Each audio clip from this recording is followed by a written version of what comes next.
We don't need a live action of that, like at all. See, there's a little part of me that would like to see that though. You are part of the problem. From here on out, I'm just going to censor elementals. I'm just going to censor him out the rest of this, and I'm just going to bleep everything he says from here on out. He's no longer part of this conversation. So that means I can swear.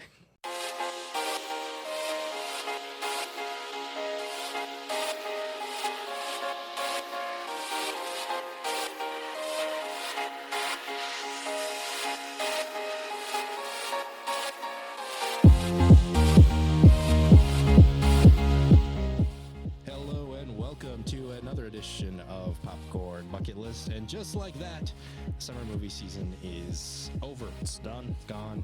And that means no more movies are coming out at all ever again until December. So thank you for joining us here on this episode of Popcorn Bucket List. See you guys. We will see you at the movies. I'm just kidding. What? It's just a fun bit we were doing there. Yeah, just a little prank there. Movies really get stopped being made in No.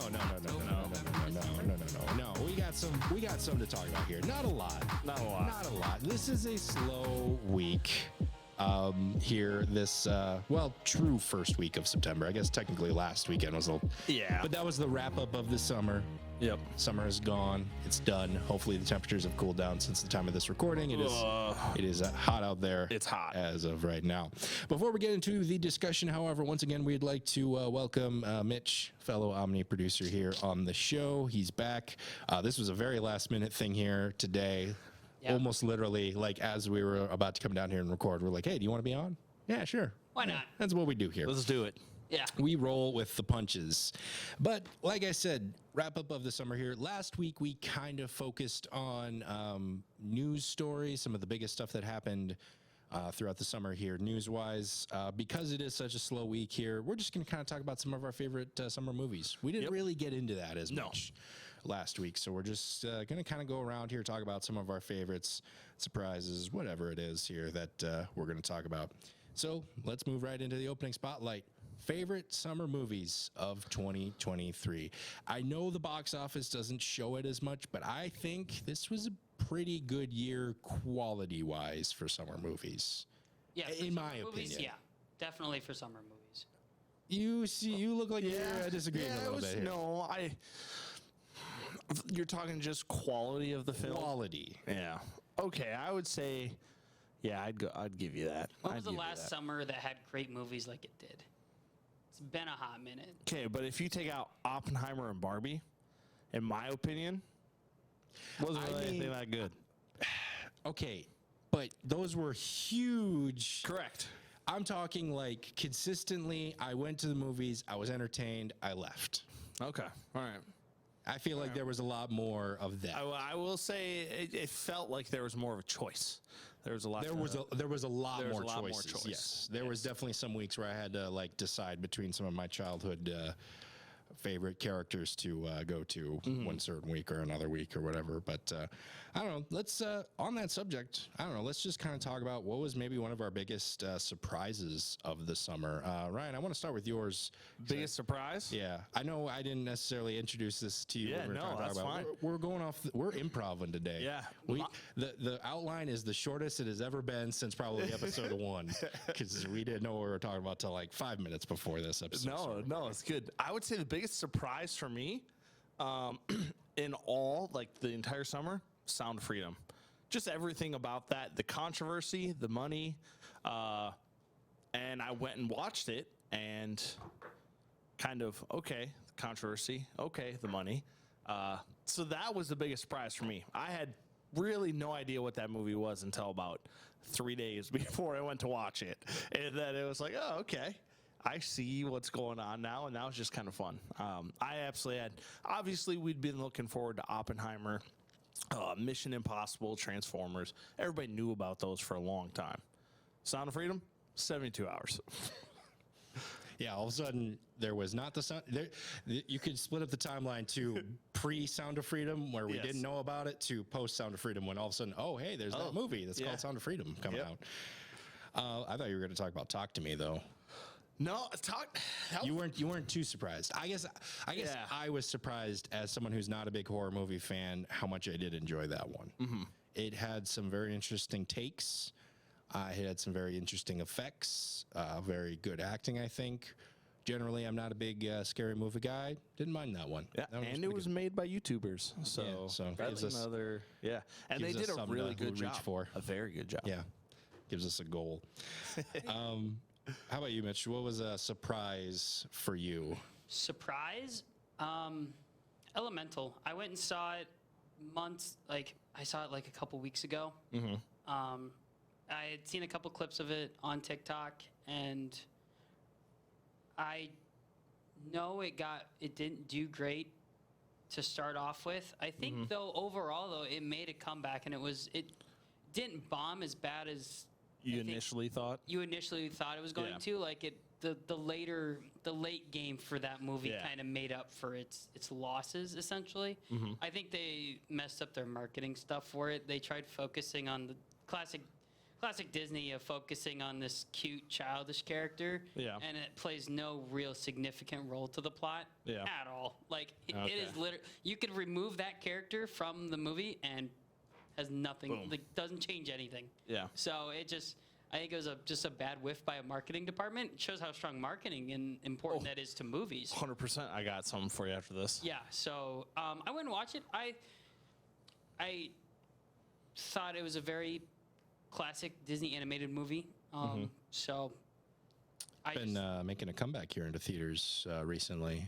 Not Has it? only, yeah, it's been returning to as kind of like the end of the summer kids movie. I Yeah, guess. Okay. because I would say right now, TMNT, but other than that, there's not really Yeah. any kids movie. And as a theater, you always want to have at least one kids movie. for sure. I'm gonna go. I'm in a negative mood today. Okay, I don't know all right, why. all right. I don't know. I've had a good Monday. I don't know why, but I kind of knew I wouldn't like The Little Mermaid as much. Looking at my list of overall movies of 2023, it's in Yeah. my bottom 3. What are I the other didn't two? On a Wing and a Prayer and Fast X. You remember? You remember one of those? I made you watch one of those. You Yeah. know why that one's Yeah. on the bottom too. Yeah. But I don't know. That was kind of the one that I was like, I went into it hoping it would prove me wrong, and not only did it prove me right, it proved me right in more ways than I thought it would. In the whole live action remake problem that we're dealing with right now, Yeah. that I think. I mean, the performances are good. CGI wasn't all that great. And again, it was essentially a line for line, shot for shot movie. And if I wanted to do that, I would just go watch the original one. Yeah. Here, Like, let me pose this question to both of you. You think after Snow White, you think they call it quits? Because I don't think Snow White's going to do well. I think Snow White's going to bomb harder than Oppenheimer. Oh my God. Do you think Disney calls it quits after Snow White, though? No. No. Really? No. They're not cash grabs, though. They keep failing. They don't. Disney doesn't understand that. They've only just started failing, though. Yeah. Like, if you remember, the first few were billion-dollar makers. Yeah. Lion King, Jungle Book, those first ones were And you can billion-dollar blame, makers. you can start blaming this on, society and other things like that. And I think they'll find a way to keep making them. They've already talked about Moana, making a live action of Moana. And it's like, that movie's, what, a couple of years old? Yeah. We don't need a live action of that, Yeah. like, at all.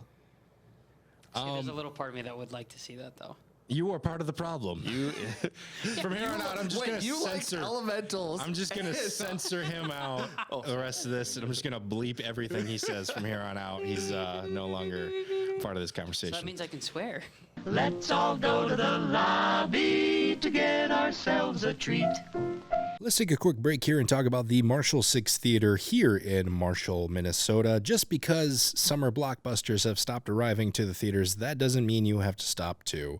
They have plenty of cinema classics to check out throughout the fall and winter months. Speaking of the fall and winter season, it still gets a little warm sometimes during the fall, so be sure to stop by for Marshall 6's many options for cool, refreshing drinks and slushies. And when the winter starts kicking in, you can also stop by to get some warm concessions, both in popcorn and nachos, and it's a good way to stay out of the cold while being entertained as well. So head on over to the Marshall 6 Theater here in Marshall, Minnesota. Let's all go to the lobby to get ourselves a treat. All right, let's wrap things up here. Number one of the summer. I do think there are a lot of contenders, but much like the NFL, there are a lot of contenders for the Super Bowl, but really there's only about 2 or 3 that you look at seriously here. Yep. So let's go around the table here, talk about our favorite movies of the summer 2023. Mitch, why don't you start us off? Too late. Ryan, why don't you start us Oh, off? no. Well, Sorry. I need a game show buzzer right there. I've alluded to it a few times today, actually. My number one pick is Oppenheimer. Best film I've seen in a very long time. I did make the travel to go watch it in 70 millimeter IMAX, so that was pretty cool. One of the best sounding, one of the best sounding films I've seen in a while. There's a couple of times where myself and the people we were with, something happened, like one of those, and it was fantastic. I thought all of the acting in there was phenomenal. Christopher Nolan does a great job messing with time in all of his films, and the way he did it between the present, or like through Oppenheimer's point of view, through Strauss's point of view, everything was great. I hope there's a couple Academy Awards coming this way for Colin Murphy and Robert Downey Jr. I think they both did a phenomenal job. Yeah, it was my movie of the summer. I'll say, yeah, that's all I'll say for that. Got an answer? I'm so torn between 2 of them. Do you want me to go then, and then if it takes one of the 2 off the table, then that helps you? Okay, Yeah, that okay, helps. we'll do that. That'll- We'll do Or that. you can agree with him too, if you want. You don't have to, unless you guys. I want fight. Nick to go. I want Nick to go. Let's just go with Plan A. Yeah. Okay. And go with that. I'll go with Guardians of the Galaxy Volume 3. Yeah, this was the perfect end to this trilogy. You can tell, it's kind of like with Avengers Endgame. There was a few of those actors you could tell this was probably going to be their last MCU role, or at least they thought it was going to be. I think there's some characters that are a little bit up in the air, but even so, all across the board, the action was great. I think the first Guardians of the Galaxy focused a little bit more on the action, and the humor was a little bit overdone. And then I think the second one, the humor was way overdone. This one finally found that perfect balance. And this is the movie that made me think, all right, James Gunn's taking over the DC universe. I trust him. I 100% trust him with what he's got going on with Superman, what he's got as ideas for all these other things. Yep. He made us care more. I got more emotionally invested in the genetically modified raccoon than I have almost any of the DC characters up till this point. And these are characters I've read about and watched and other things for years. And so anyone who could do that deserves some sort of award. I don't know what, but something. I think you can't argue the successful summer without mentioning Barbie. The absolute societal wave and like impact it had is just crazy. Like doing it where Oppenheimer and Barbie like that helped definitely like jumpstart it. But for Barbie to just reach the level it did comparatively to Oppenheimer, now I'm not trying to compare apples to apples here. They're not the same movie. Yeah, They're vastly different. Films. vastly different. It's more like apples to vegetables. One's teaching you stuff. One's a 3-hour history lesson. Yeah. And one's the colorful Barbie. Yeah. Right. So, and it's not. I'm not trying to compare the two, but one definitely was much more successful than the other. So, Successful, I would say, in the box office. Because I'm not going to say I don't think Barbie's going to be more successful during award season than Oppenheimer is. Yeah, but who cares about award season? I do. I know you do, but But It's all I do corrupt agree. anyway, so- Barbie was way more financially successful than Oppenheimer. and 100%. for a studio that seems to not be able to figure out a financially successful movie for Yeah. Nick, how long? it's been a while. It's been a rough few years. It's been a while. Yeah, It's been a rough while. few years. I mean, I went to There's a reason why they're trying to reboot Harry Potter. yeah. It all makes sense now. Yeah. I went to Warner Brothers Studio 2 weeks after I did the Barbenheimer feature, and Barbie everything. Everywhere. Yep. Yeah, just it just was everywhere, they had the songs playing. They had all the Barbie boxes that you could go take pictures in. Yep. It was everywhere, and Yep. it just was like, just like shoving it down your throat. And I was like, well, you did have a successful movie, because by that point it was to the point where like people were like, oh my gosh, this is nothing like we thought it was going to be. Yeah. So I would have to say Barbie. You can't discuss some of the best 2023 summer movies without talking about Barbie. Yep. But yeah, that's summer. We're looking forward to fall here, though. Things will slow down a little bit. Things will get a little bit more fancier, a little bit more award Yep. season, clickbaity, award baity, Yep. stuff like that. Probably not going to be so much this weekend, however. No, not this weekend. Let's get right into it here. Weekly preview. 2 movies that we're just going to talk about here. Very slow September. That is generally what happens. Very similarly, you got the big premieres in December, and then everything one kind of needs a breather in January. You have the big January, movies February. you have the big movies in the summer. Everyone kind of needs a breather in September. So, but that doesn't mean there isn't some things to check out here. Friday, September 8th, My Big Fat Greek Wedding 3. This one's coming straight to theaters. After the head of the family dies, the whole clan goes to his childhood home in Greece as his last wish to reconnect with their heritage. It took 3 movies, but they finally made it to They Greece. finally made it. They talk about these Greek weddings and everything, and it's finally the 3rd one. Then they went to Greece, but no weddings. It looks like. Yeah. So you trade one for the other. We can't Who do knows? a Greek wedding in Greece. Maybe The movie's called Greek Wedding. You never know, Nick. You never know. I There get was it. that little love interest thing, kind of. What are you doing on the plane? So there could be a Perfect impression of the guy from that trailer, by the way. I don't remember what he said. I don't remember. He just went straight to. You want to poke my belly? I'll do it. Yeah, this is a Pillsbury. That was a Pillsbury Doughboy there. Yeah. I don't know what I'm saying. What I'm trying to say is it's a kind of a confusing title. We've done Yeah. 3 movies and not a single Greek movie or a Greek wedding happening in Greece here. Just saying.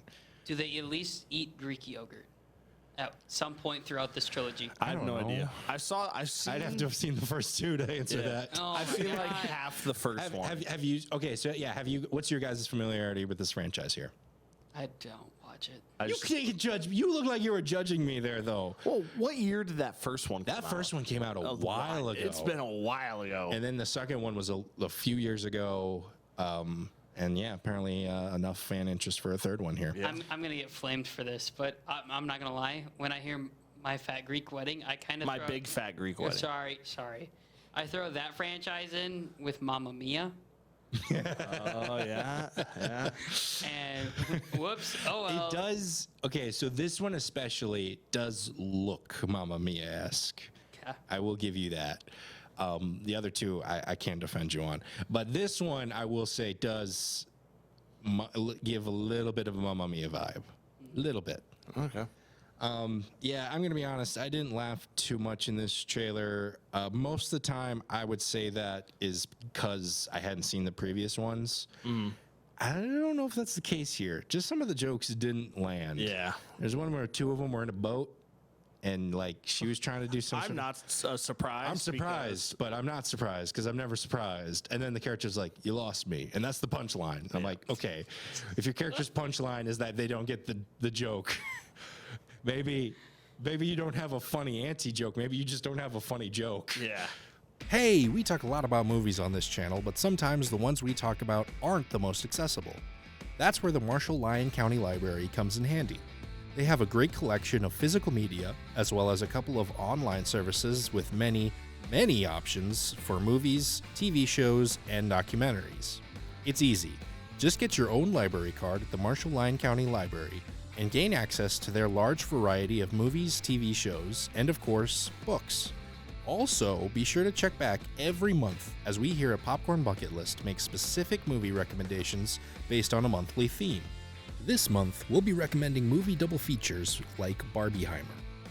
So head on over to the Marshall Lyon County Library for some of our favorites and check out the channel to get even more movie recommendations. And now, on with the show! Let's talk about The Nun 2, a demon movie once again. This has been a bad year for religious organizations, I feel like. This is like the 4th or 5th movie that talks about demonic stuff happening in religious areas. You had the Pope's Exorcist, Nefarious. I know we've been talked to. We haven't seen it yet. There was like another one too. I can't think of. I don't know if Insidious covered that ground as little much bit, as well. But and The Exorcist is coming out later this year. Yeah, it's a bad year if you don't like demons. Yeah. But yeah, this is the sequel to the first Nun movie. The nun is back, and she is attacking other nuns in some sort of nun school. I'm excited for it. You are? Are you guys? I'm not as familiar with the first Nun movie. Again, I've said it before. Not a big fan of horror movies. Most of the ones I've seen are ones you've dragged me to. Yep. Don't expect me to. We're going to this and The Exorcist. I'm so pumped for that. So pumped. What franchise is this a part of? This is part of the Conjuring universe. Yes, Conjuring universe. So yeah, give to all the fans out there and myself who keeps getting these confused. Explain the Conjuring universe and how this ties into it again. So this is towards the front end of the timeline. Yes, I Anything bel- to do with the nun and what's the other ghoulie one? Where it's like a mother and she drags children into the river and like kills them. Oh, La Llorona. Yes. La Llorona. Yeah. Yes. Not the greatest movies to represent the franchise. They're toward the bottom end Yeah. of it. Like, you got your more Conjurings, Annabelles, those are towards the top. The Nun, like La Llorona. that is towards the bottom. That's one of the few times you've pronounced something Spanish that I actually agree with. So these movies take place towards the beginning of the timeline, and basically there are scenes within the Conjuring movie dealing with the two ghost hunters. Mm-hmm. That's the Warrens. Right? Okay, that was my major question. Yeah. Was this the one that? Because I'm familiar with the Warrens. I'm familiar with their real life work and everything Yep. a little bit. I've read a little bit about it, so I was just wondering. I always keep forgetting if the Conjuring universe was the Warrens thing and everything. Yes, Yep. it Okay. is. And- There's, and there's pieces throughout each movie that they've touched or dealt with. Yeah. How much and how accurate to their actual story is it? I mean, who knows? Yeah. It's movie telling, so let's give it some freedom here. But Yeah. there's, I think, in The Conjuring, there's a room that has the picture of the nun, or is that in their I office? don't remember. I couldn't tell you. So basically, what we're trying to get at here is this is essentially like an MCU universe for scary demonic Yes. villains and everything. Yes. And So when are we going to see the Avengers Warren Wars? Don't know. probably not. Probably not. So, little fun fact, tying it back to the Conjuring universe. Yeah, let's go. Let's get. let's we get back. get off topic. No, Thank you it's for okay. getting. No, bring us back. Bring it back. I believe the director James Wu also directed Aquaman. Yes, Yes. he's been a producer of this franchise and everything So too. you can find throughout the DCEU cameos Yes. from the Conjuring universe. There's a scene in Aquaman where you can see the Annabelle doll like buried deep in this like ocean. Oh, really? Yeah. The Annabelle doll makes an appearance in Shazam 2 as well. Oh, when he's really? in that pediatric office. In what and he's movie? like in Shazam 2, Oh, Fury of the Shazam Gods. That 2. came out earlier this Yep. year. If you watch, he's like the guy's like, I'm a pediatrician, and he like points over to all the kid area. Yeah. If you look, the Annabelle doll is in there as well. So yeah. Okay. That's creepy. Yeah. Wu is essentially the horror movie Kevin Feige. Yeah. Yep. Is that the best way to put it? Yeah, because I remember I just remember seeing his name on a lot of those projects, and whether or not it was directing, he helped produce it maybe, or did. Guy's some got of a the- knack for horror. I don't know what to tell you. Yeah, he does. Yep. But he's basically he's wrap it up. Nun 2 should be all right. I've seen the trailer for it. I'm excited for it, but I like the Nun. I know a lot of people aren't big on it. Yeah, like I said, and like kind of same boat as you. I'm excited to see it. I like those movies. I like that franchise. It's just going to be another entry in there, and I'm just excited to see it. Yep. This is like the Ant-Man of the MCU. Like, you need it. It's there. We gotta, Ant-Man set up the quantum realm. We gotta set up the nun realm, Yes, exactly. the demonic realm. Basically hell. We just gotta go. We gotta send them to hell. Yeah. Let's wrap things up here with one more edition of Number One Recommends. Mitch, we're gonna put you on the spot here. Kick us off here, unless you need some time to think. Again, last minute having you here on the show. Is there anything you want to number one recommend? Yeah, Too late. Ryan, go ahead. I'm recommending Bottoms.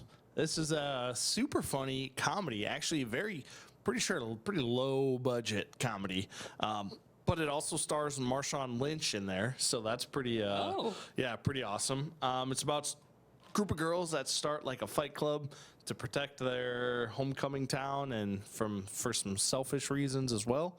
And it was a good laugh. I enjoyed it. I think this director, I can't remember the name off the top of my head, but I think she will be, if I had to bet money, I would guess in 10 years or so, she'll be doing some bigger films because I think she has a very unique voice.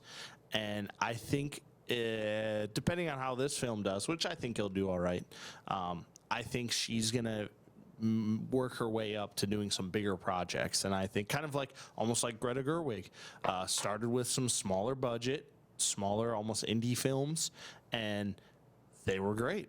And she has her very own distinct voice, and you can see that going into Barbie. I think this director is honest. I'm not saying she's going to direct the next Barbie, but she does have a possibly bright future.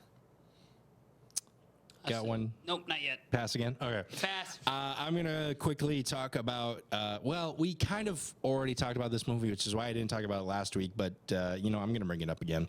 The movie Rush. We talked about this during our motorsports talk and everything. I then rewatched it when I was kind of ranking all the motorsports movies, some of my favorites and everything. I'm going to go out here on a limb and say not only is this my favorite motorsports movie, I think this is one of the best sports movies out there in general, period. Okay. The reason why is because when we watch sports in real life, whoever's the good or bad guy is totally up to you. You choose that. We're Vikings fans. You're a Bears fan. And I'm not saying that. I'm saying because the Bears, they're the hero of the story in your opinion, and they're the villain of ours. And it's totally justifiable. It works. Whenever we watch a comic book movie, we know the hero's going to win in the end. And we kind of know who the villain is because the movie tells us. Mm-hmm. The reason why we like sports movies, and specifically sports, is because there's more nuance to it. However, even in sports movies, at the end of the day, hero's going to win. Yep. However, this movie did a very good job of establishing two characters who could easily win in the end here. And the way one of them wins, I'm not going to spoil who, is a very out of the box, you haven't really seen before way. Mm-hmm. So depending on how you watch that movie, you may be excited by the ending because, you were rooting for this guy, or you may be not as excited because you might have been rooting for this other guy, which is what sports is. That's a great point. As much as I love Remember the Titans, at the end of the day, I knew the Titans were going to win. Yep. As much as I love Miracle, at the end of the day, I knew the USA team was going to win. And so it takes away just that little bit, and so it adds that nuance, and which is why that is one of my favorite sports movies of all time. Anyways, do you got one to close us out? I'm going to look bad recommending this because I'm just blanking on the name of it, but it's the soccer Apple TV series. Ted Lasso. Ted Lasso, yes. Oh my gosh. What a freaking show. I love it. I think it's great. I think it really pulls at your heart in so many different ways while still being around sports. It makes me actually somewhat want to watch soccer and give a crap. It makes you care about soccer. It pulls at your heartstring. There's some love interest. It deals with societal problems that aren't really discussed today. It just does a lot in the 3 seasons it got, and it has a good villain turned hero arc. And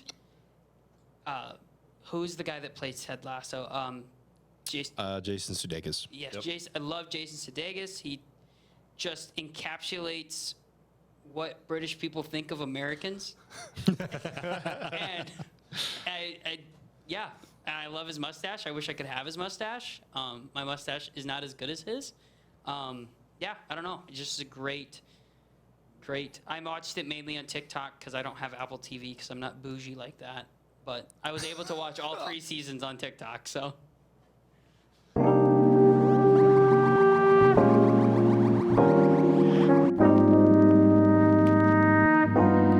Well, that's going to do it for us here on this episode of Popcorn Bucket List. Like I said, even though summer movie season is winding down here, still check out the Marshall 6 Theater because a few of those summer blockbusters have stuck around here, as we've kind of mentioned here as well. And for those of you who liked the prestigious double feature of Barbenheimer, we came up with a few suggestions of other double features to check out over at the Marshall-Lyon County Library. Check out our display there. For myself, Mitch, and Ryan Meyerberg, we'd like to thank you so much for watching, and we will see you at the movies.